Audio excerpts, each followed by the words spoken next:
Hola. Bien, hoy es 8 de julio del 2015.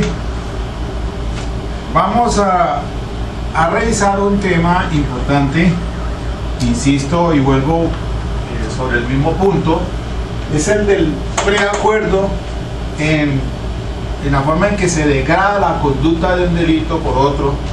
Y entonces retomo otra vez aquí quizás un caso al que me había referido ya, en el que a una señora se le encontraron 3 armas de fuego y entonces ella quedó en detención domiciliaria y se le llamó o se le presentó escrito de acusación por parte de la fiscalía y entonces antes de eso acordé con la fiscal degradar la conducta del delito pues del porte de arma de fuego, en este caso 3 armas que le fueran encontradas en un registro de allanamiento que hicieron en su residencia, para degradarla de autoría a complicidad. Además de eso, entonces la pena se negoció en 54 meses y además de eso también se viabilizó la situación del instituto de la prisión domiciliaria. Y entonces este caso se llevó ante el juez, de manera que en lugar de hacer la audiencia de acusación, lo que se pidió fue que se diera el uso de la palabra para resolver el asunto del preacuerdo verbal a que había llegado con la fiscal del caso, y se le propuso entonces al juez que aprobara ese preacuerdo, el cual una vez que se hicieran las exposiciones o las justificaciones del caso y el acuerdo a que se había llegado, la negociación que se había hecho verbalmente con la fiscal, el juez aprobó y dejó pendiente entonces para dictar la sentencia. En ese momento de esa aprobación del preacuerdo, justifiqué en esa misma audiencia el tema del arraigo de familia que exige pues el artículo 38 de la ley 1098, la ley 1709, hablando de la ley 1709 del 20 de enero del 2014, en la que pues el artículo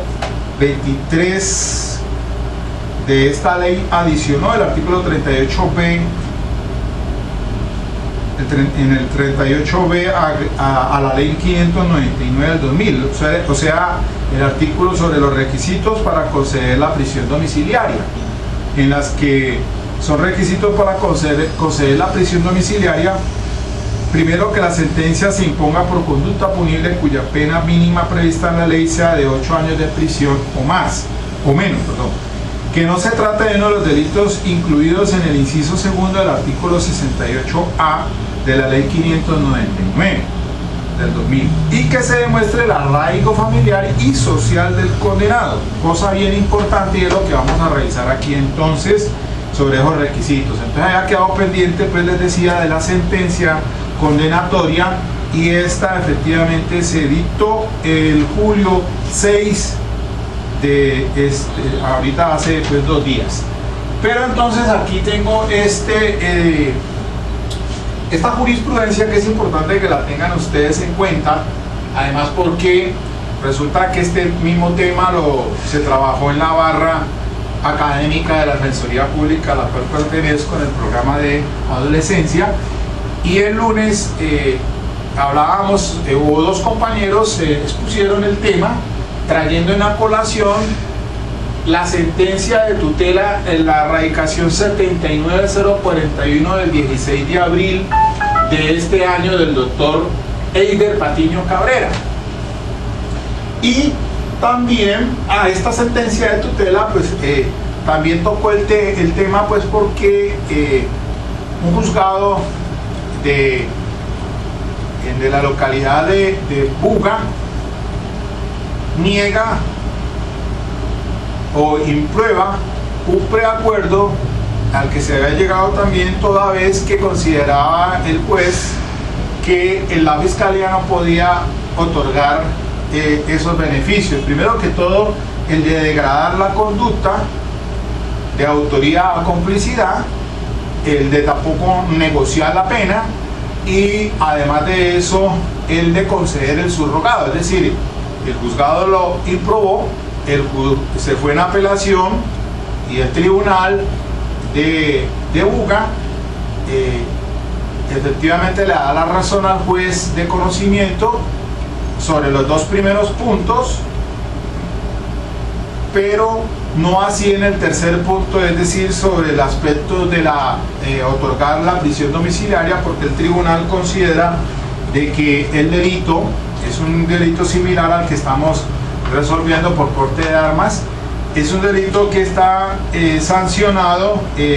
como dice el artículo 38b en su numeral primero, que la sentencia se imponga por conducta punible cuya pena mínima prevista en la ley sea de 8 años de prisión o menos. Y en este caso, pues el delito del porte arranca desde 9 años. Entonces el tribunal considera de que no se puede conceder, cuando desconociéndose que también para efectos de la dosificación punitiva se deben de tener en cuenta los dispositivos amplificadores del tipo penal. En este caso, el de autoría degradada a complicidad. Y entonces la Corte Suprema de Justicia, en esta sentencia de tutela, la radicación 79041, deja sin efectos el pronunciamiento del juzgado de conocimiento y del tribunal de Buga, toda vez que erradamente desconocen la jurisprudencia que sobre este punto ha indicado de que el juez de conocimiento debe ser un juez imparcial en este sistema acusatorio. Y ahora paso a explicar un poquito más en detalle esa jurisprudencias que cita esta sentencia 79041 para dejar sin efecto obviamente ese pronunciamiento del juez de primera instancia y el tribunal, porque desconocen entonces de que efectivamente en este sistema sí se puede, hay unas facultades que tiene la fiscalía y de las cuales entonces el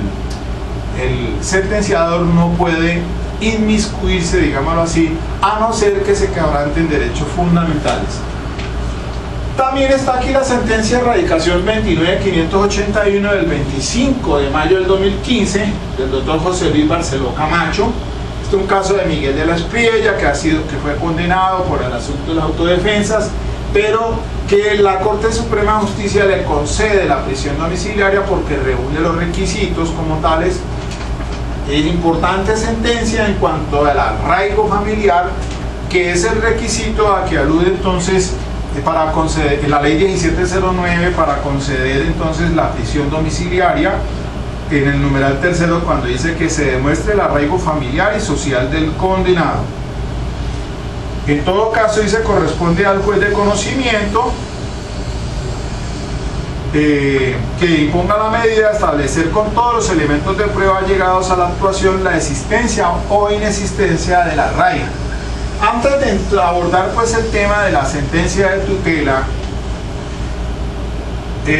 permítanme que les lea la sentencia entonces dictada por el juzgado,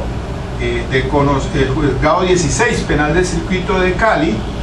de fecha julio 6 de 2015, dentro del radicado 2015-03351. Entonces, verificada entonces la asistencia, el juez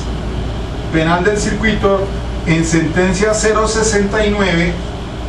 a las 9:30 de la mañana del citado día resuelve condenar a fulana de tal a la pena principal de 54 meses de prisión como cómplice del delito de fabricación de tráfico, porte o tenencia de armas de fuego, accesorios, partes o municiones. condenar a fulana de tal a las penas accesorias de inhabilitación para el ejercicio de derechos y funciones públicas por un término igual al de la pena principal determinada y la privación del derecho a la tenencia y porte de armas por el término de 10 años. Tercero, abstenerse de condenar al pago de perjuicios. Ejecutoriada la presente decisión, se podrá promover el incidente de reparación integral dentro de los 30 días hábiles siguientes. Cuarto, negar a fulana de tal la suspensión condicional de la ejecución de la pena. Quinto, conceder a fulana de tal la sustitución de la prisión por la prisión domiciliaria conforme a los artículos 38 y 38b del Código Penal, para lo cual deberá constituir caución prendaria de 600.000 pesos para garantizar el cumplimiento de las siguientes obligaciones consagradas en el artículo 38b, numeral cuarto del Código Penal. Para el efecto de la sentencia suscribirá un acta de compromiso. Se ordena de manera inmediata el traslado de la sentenciada al establecimiento penitenciario y carcelario en cumplimiento del artículo 38c del Código Penal para que el IMPEC asuma su custodia y la traslade a su domicilio una vez haya constituido caución prendaria y suscrito diligencia de compromiso. Sexto, ordenar el comiso definitivo del arma de fuego incautado en favor del Comando General de las Fuerzas Armadas. Séptimo, en firme este fallo, compúlsese las copias pertinentes a las autoridades respectivas de que trata el artículo 166 del Código de Procedimiento Penal y remítase la actuación al Juzgado de Ejecución de Penas y Medidas de Seguridad, reparto de esta ciudad, para lo de su competencia a través del Centro de Servicios Judiciales de los Juzgados Penales. Octavo, la presente decisión se notifica en estrados y contra ella procede el recurso de apelación en los términos del artículo 179 del Código de Procedimiento Penal. Los sujetos procesales se dan por notificados de la decisión anterior sin interponer recurso alguno. Queda ejecutoriada hoy, 6 de julio del 2015, firma el juez titular del despacho. De manera que, efectivamente, se logró lo que se ha venido indicando pues en relación con este tema de la degradación a la que se puede llegar y a la que está facultado el fiscal. Resulta de que ahora en la reforma del Código de Procedimiento Penal, lo dije en su debida oportunidad sobre este tema, de que si el fiscal tiene entonces ya más clarificado en la parte pues sobre este tema de las negociaciones, de qué facultades puede y dispone el fiscal en atribución pues de que las facultades que le otorga la ley 906 del 2004, a lo que puede llegar él dentro de esas atribuciones bajo este sistema vacilar del sistema de tendencia acusatorio. Quien tiene la carga procesal es el mismo fiscal, por eso se llama sistema acusatorio. El fiscal es el único que puede presentar ese escrito de acusación cuando tenga pues los elementos de juicio, tal como lo establece el artículo 336 de la disposición procesal. El fiscal entonces puede ahora en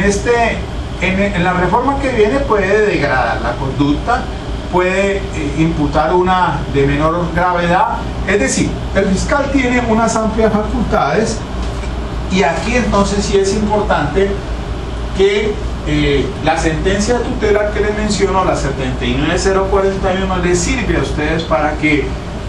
recojan esa jurisprudencia de la Corte Suprema de Justicia,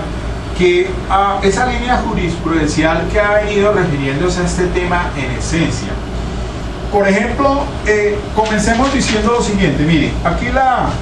encuentro en su orden podría decir la sentencia 31538. Vamos a mirar esta parte. La sentencia, el radicado 31538 del año 2009, la parte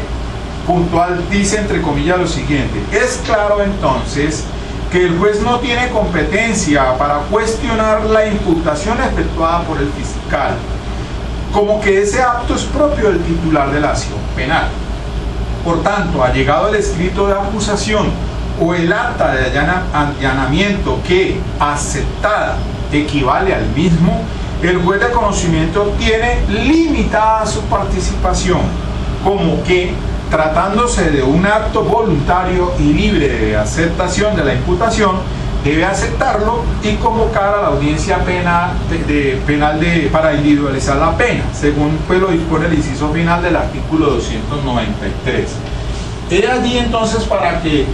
también, haciendo énfasis en este tema especial del juez imparcial, miren ustedes cómo la jurisprudencia de la Corte ha decantado estos aspectos puntuales. También encuentro aquí otra sentencia de la Corte que la Corte cita, y estas son más de reciente data. Podemos entonces hacernos referencia a la sentencia 39829 del año 2013. Esta es del 6 de febrero. La que les acaba de citar ahora es de fecha 6 de mayo. Bien, esta sentencia, la que acabo de citar, 39829, dice la Corte lo siguiente, dice: la línea jurisprudencial según la cual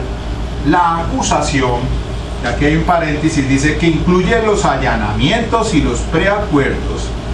estructuran un acto de parte que compete de manera exclusiva y excluyente a la Fiscalía, desde donde deriva que la misma no puede ser objeto de cuestionamiento por el juez, las partes ni los intervinientes, con la salvedad de que estos dos últimos, es decir, las partes y los intervinientes, pueden hacer o formular observaciones en los términos que señala el artículo 339, que es el escrito de acusación. Claro, el juez no tiene injerencia alguna.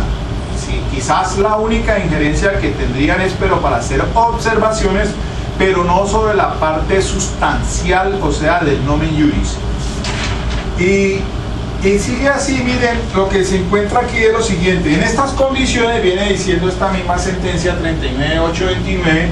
en estas condiciones la adecuación típica que la Fiscalía haga de los hechos investigados es de su fuero y, por regla general, no puede ser censurada ni por el juez ni por las partes.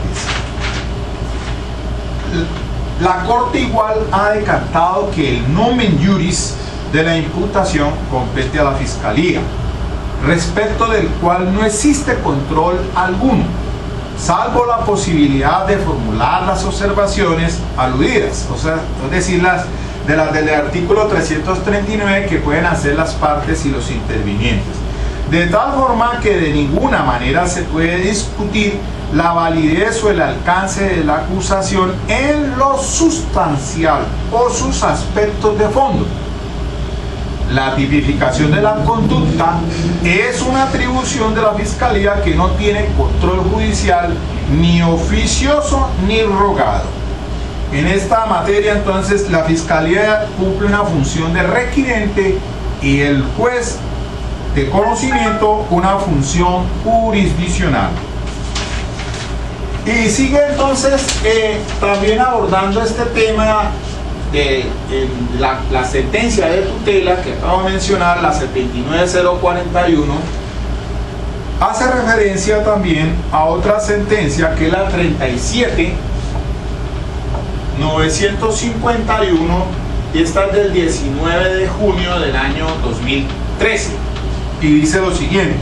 abro comillas: de suerte que una vez definida la formulación de los hechos jurídicamente relevantes por parte de la Fiscalía y particularmente cuando han sido aceptados por el imputado,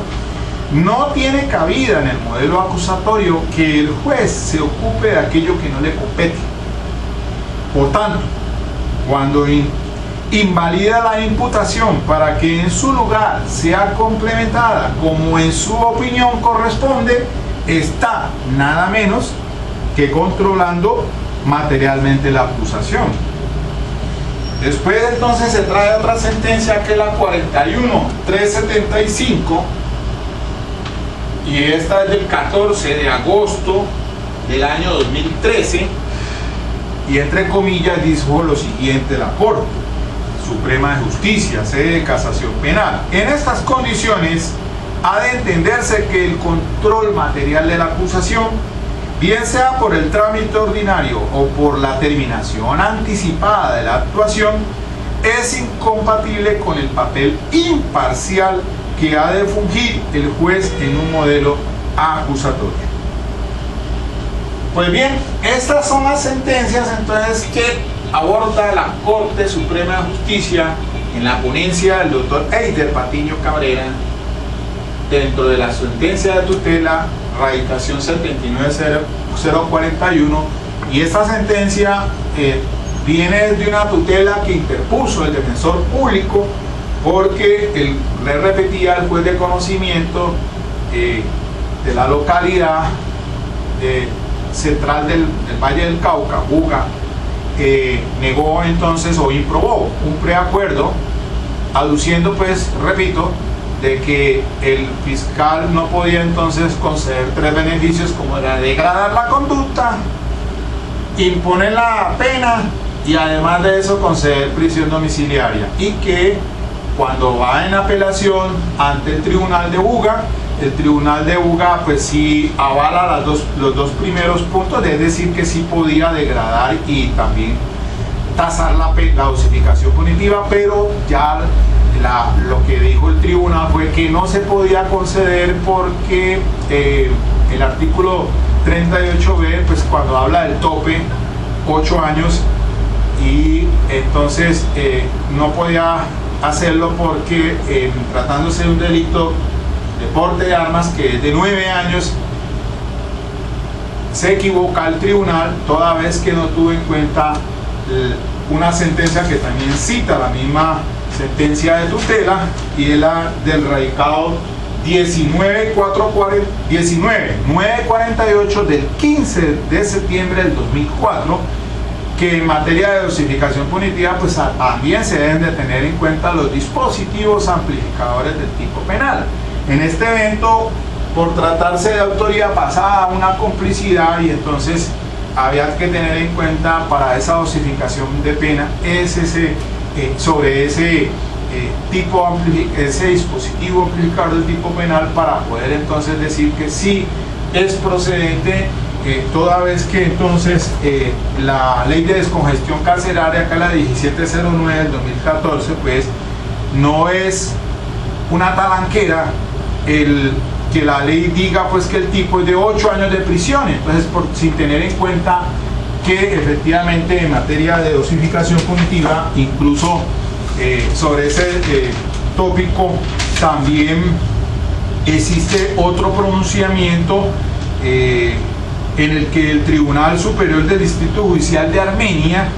dentro del radicado 2013-04611, en un caso similar también por fabricación de armas de fuego, resuelven esta providencia de octubre 1 de 2014, y entonces resuelve revocar parcialmente el numeral cuarto del fallo impugnado para en su lugar conceder a fulano de tal el mecanismo sustitutivo de la prisión domiciliaria que debe cumplir en tal parte, y teniendo en cuenta precisamente una providencia también de la Corte Suprema de Justicia de la doctora María del Rosario González Muñoz y el doctor Augusto Ibáñez, dentro del proceso radicado número 30539 del 18 de noviembre del 2008. Entonces, aunado pues a esta que les acabo de citar, la 19.948 del 15 de septiembre del 2004, estas dos sentencias tratan el factor, entre comillas, lo siguiente, diciendo la Corte, dice, ahora, en esta provincia del Tribunal de Armenia dice, ahora, como quiera que en el presente asunto la discusión gira en torno a los factores que deben de tenerse en cuenta para efectos de la determinación del requisito objetivo, en la medida que el ACUO considera que debe acudirse al mínimo de la pena prevista en el tipo básico, en tanto que el censor señala que se deben tener en cuenta los dispositivos amplificadores del tipo. De importancia resulta entonces recordar la sentencia de la 30539 del año 2014, que indicó, comillas, es necesario acotar que acerca de la ponderación del requisito objetivo para acceder a la prisión domiciliaria, no basta con establecer el tipo básico de la conducta por la cual se procede, pues menester resulta tener en cuenta todas aquellas circunstancias que inciden en la modificación de los extremos punitivos, como ocurre con las modalidades atenuadas, según aconteció en este caso,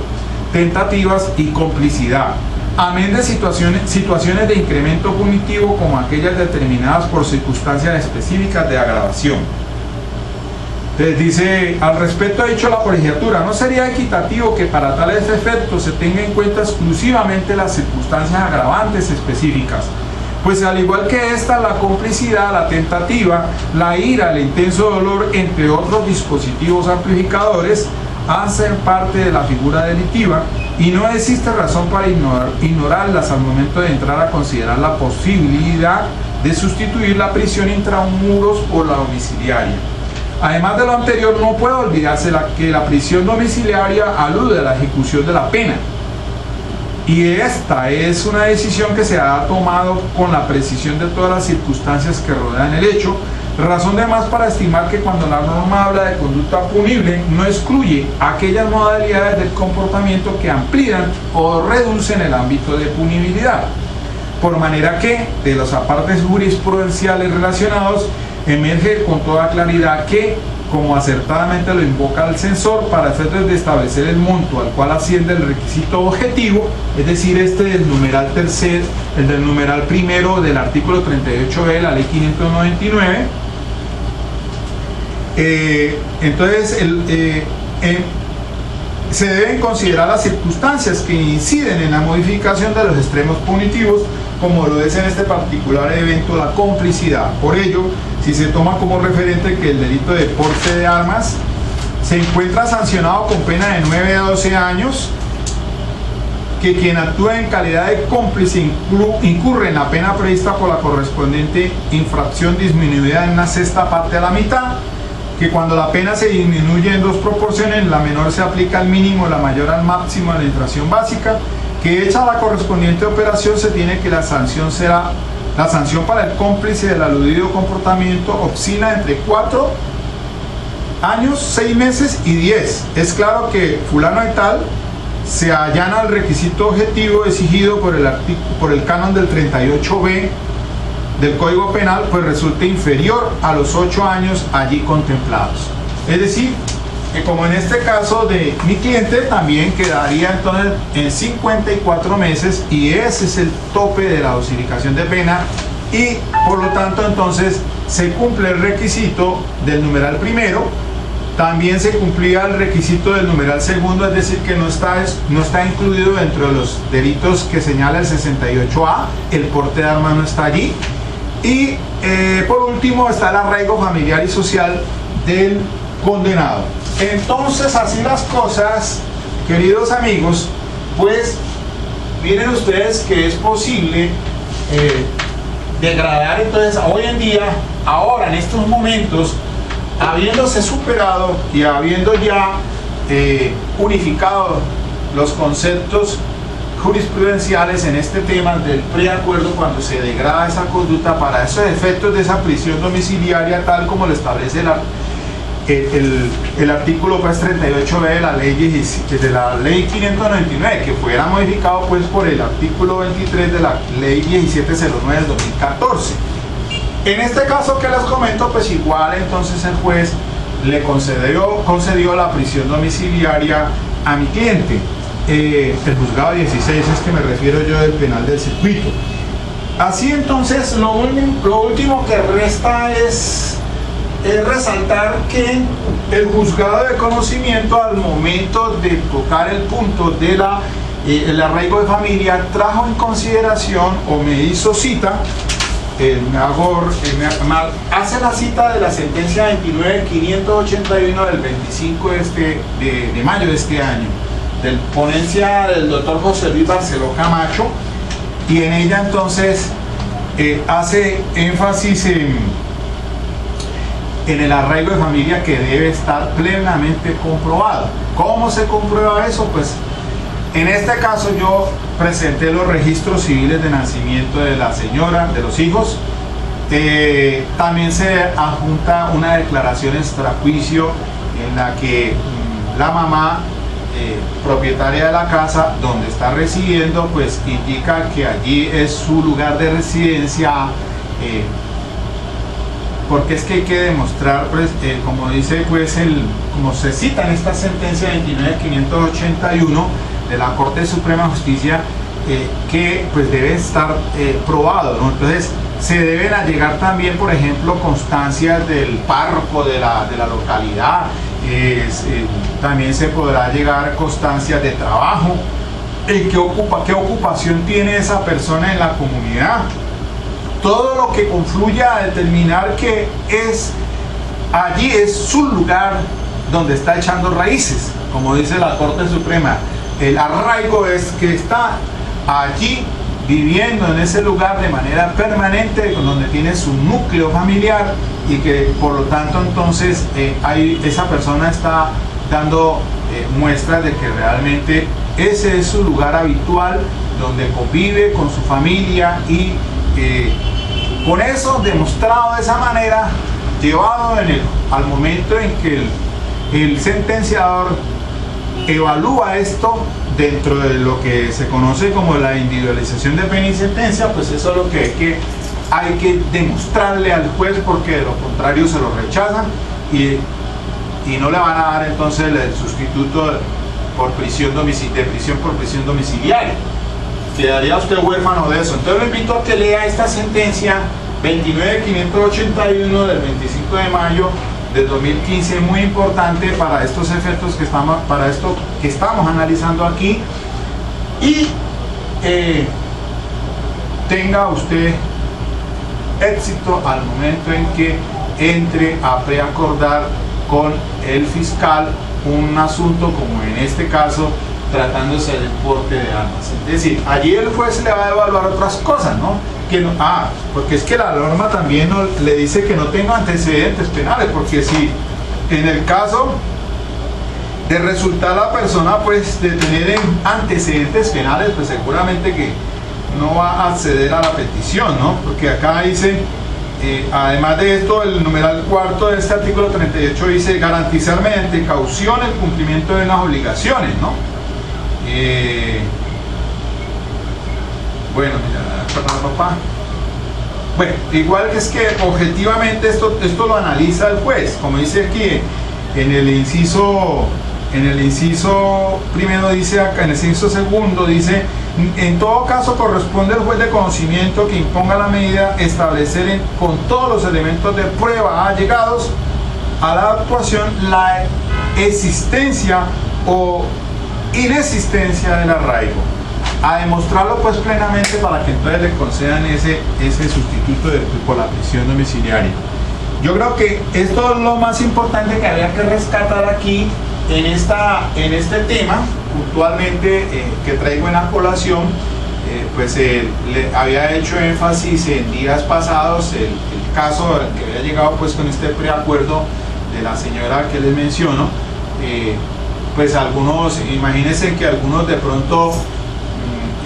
frente a las circunstancias de tiempo y modo y lugar en que sucede el hecho, porque es que a mi cliente le encuentran en ese registro de allanamiento que le hacen a su residencia en un bolso 3 armas de fuego. Pues dada la situación, lo primero que existe es como un impacto frente a lo que pudo o puede estar sucediendo con esa utilización de esas armas. Sin embargo, en eso no hay que adentrarse a hacer elucubraciones y análisis de ese tipo, sino que precisamente es tratando de obtener una pronta y cumplida justicia, un acercamiento con la fiscalía, para entonces obtener también unos beneficios frente a esas situaciones. Porque alguien diría, o alguien pudo haber comentado lo siguiente, decir, no, es que allí estaba ante una, además de que era una autoría, decir, es que la señora está en un concurso por el tipo penal, pero es que allí les decía yo que allí es una unidad de acto, si bien son 3 armas de fuego, usted no me puede hablar del concurso, de decir por el delito del artículo 375 y aumentado por el concurso en otro tanto, el delito más grave aumentado en otro tanto, como dice en otro tanto, porque es que en ese evento es una unidad de acto lo que hay, es decir, un solo hecho el que se sucede, un solo acto. Y entonces no me puede hablar usted a mí aquí de un concurso, porque si le encuentran 3 armas, pues es un delito el que se cometió. El del artículo puede ser el que me refiero, el 375, que es el porte de armas, porque así está tipificado el porte de armas. Es decir, no me va a decir que el 376, mejor, no, perdón, es el 365, el 376 es de estupefacientes. Estoy equivocado, es el artículo 365, el de fabricación, tráfico, porte o tenencia de armas de fuego. Entonces estamos hablando de un solo acto, un solo delito, a pesar de que son 3 armas de fuego las que se le encuentran. Y eso da lugar obviamente a otro análisis diferente, que después miremos ese tema del concurso, pero aquí hablamos de un solo acto. La Constitución política habla del acto, o sea, la acción, una sola acción. El que le encuentren 3 armas de fuego, pues no hablamos no se han cometido 3 delitos o 3 tipos penales del 365, no, es uno solo acto y un solo delito. Bueno, de hecho, pues eso da a interpretaciones, y alguien diría, hasta de pronto le puede tener problemas en un preacuerdo con un fiscal, ¿no? O con un funcionario, ya un sentenciador, porque va a decir, su interpretación es que haya de pronto ponerle problemas sobre ese punto, pero no. De hecho, en este caso se resolvió así, solamente el artículo del 365 es un solo delito, porte de armas de fuego sin el salvoconducto. En esencia, recordemos que el preacuerdo, como el principio de oportunidad, debe existir un mínimo suasorio de elemento material de prueba que establezca la responsabilidad de esa persona. De lo contrario, pues no se puede hacer. Es lo que tiene que revisar el mismo fallador. Por eso, quizás aquí hay una cuestión muy importante, y es que frente a esto, para ya terminar en estos últimos 5 minuticos, la Corte Suprema, en esta sentencia de tutela, citó esta sentencia que se me estaba quedando por fuera, que es la 42.184, ya recientemente, del año 2014. Y entonces saca estas conclusiones para terminar. Primero, el fiscal goza de plena autonomía para aceptar o no negociar. Debe citar a la víctima, pero lo expresado por esta no tiene carácter obligacional, ni puede impedir la presentación de lo pactado. Entonces, mire los requisitos que establece, ya va diciendo la Corte Suprema de Justicia en esta sentencia dentro del recado 42.184 del 2014, que la Fiscalía goza de autonomía para aceptar o no negociar, y que debe citar a la víctima, pero que lo que considere ella no impide ni es obligación. Segundo, la Fiscalía cuenta con varias posibilidades o formas de modular el acuerdo, pero no puede violentar la presunción de inocencia, pero debe haber un mínimo suasorio acerca de la responsabilidad penal. Eso ya es claro en la figura de los preacuerdos, como en el principio de oportunidad. Entonces, el fiscal tiene facultades, tiene posibilidades o formas de modular el acuerdo, Por eso es que citaba al principio, en la reforma ya viene más definido y amplio a qué puede llegar el fiscal. Puede quitar, reducir, puede quitar una conducta punible, puede reducirlas, etcétera, etcétera. Puede degradar en la cuestión de participación, bueno, etcétera. El tercer punto es que en términos de legalidad o estricta tipicidad, el fiscal puede definir qué conducta imputa o imputar una menos gravosa, pero no le está permitido crear tipos penales. Y aquí entonces sí cita una sentencia que es la sentencia C-1260 del año 2005, que fue la que trae de la Corte Constitucional, y dice que efectivamente el fiscal no puede crear tipos penales. Entonces el fiscal, en términos de estricta tipicidad, lo que le puede entonces le está permitido es entonces imputar una menos gravosa, quitar agravantes, perdón. Bueno, en fin. Y por último dice que el juez está obligado a aceptar el acuerdo presentado por la Fiscalía, salvo que éste desconozca o quebrante las garantías fundamentales. Y entonces aquí ya hace énfasis la misma Corte en esta sentencia de tutela, que tienen que ser hechos puntuales que demuestren objetivamente esas violaciones. Por ejemplo, en el asunto sobre los vicios del consentimiento o afectación al derecho de la defensa, o que el fiscal pase los límites ya reseñados. Es decir, los límites ya reseñados es crear tipos de lo que puede hacer o no puede hacer el fiscal. Otorgar beneficios incompatibles o rebajas o otorgar rebajas o dar rebajas que no están, pues, como dice, no están establecidas, rebajas en las que no se cumplen unas exigencias punitivas, por ejemplo, para acceder al subrogado penal, a los subrogados penales. Dígase, por ejemplo, en este caso, ¿qué tal si el fiscal diga, no, sí, existe, por ejemplo, conceder la condena de ejecución condicional porque en este evento, a pesar de que son 54 meses, pero la norma dice que para otorgar un subrogado penal mínimo son 48 meses, y él le concede un subrogado penal? Eso no está permitido por la ley, por el estricta tipicidad. Es decir, no puede otorgar, estaría desfasándose el fiscal. Rebajas no autorizadas. Bueno, entonces eso ya para concluir, entonces, de esta manera espero que les haya servido este tema. Me parece a mí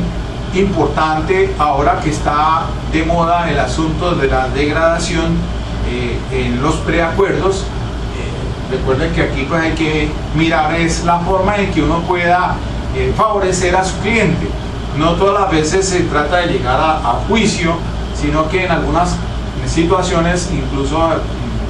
donde uno pueda visualizar una forma en que le beneficie en sus intereses, pues lo puede lograr de esta manera. Pero en esencia entonces es sin desvirtuar la presunción de inocencia, ¿no? La presunción de inocencia se debe respetar. Si hay algo claro es que en estos preacuerdos debe haber un mínimo que establezca entonces una diferencia o unos medios suasorios que le permitan determinar pues que sí realmente la conducta se ha tipificado y que están dadas las condiciones sobre la responsabilidad como autor o como partícipe de esa conducta punible que se le imputa. Bueno, dejemos aquí, está pendiente por subirse los últimos videos sobre la reforma del procedimiento penal, que son el 22 y el 23. Hay otro tema que también voy a trabajar acá, que es el de la audiencia preparatoria, lo voy a llamar taller preparatoria, de algo que se me presentó el día de ayer, la preparatoria, y que sirve entonces de ejemplo para mirar las falencias, en este caso de la Fiscalía, sobre la argumentación del decreto de pruebas sobre pertinencia, conducencia y utilidad, y que seguramente el juez en la próxima semana, que quedó en resolver el decreto de pruebas porque se suspendió la audiencia preparatoria para el juez tomar tiempo para resolver, creo que como están las cosas, la fiscalía no supo argumentar bien, no lo hizo, no lo hizo, y como tal entonces de pronto está pensando el juzgado no decretarle ninguna prueba porque no lo sustentó. Y de hecho entonces si lo hace el juez, pues lo que tendría que hacer es apelar, porque ahora afortunadamente de lo que se acepte o se niegue cabe la apelación, según pues la sentencia de la Corte Suprema de Justicia. Muy bien, quedamos pendientes entonces.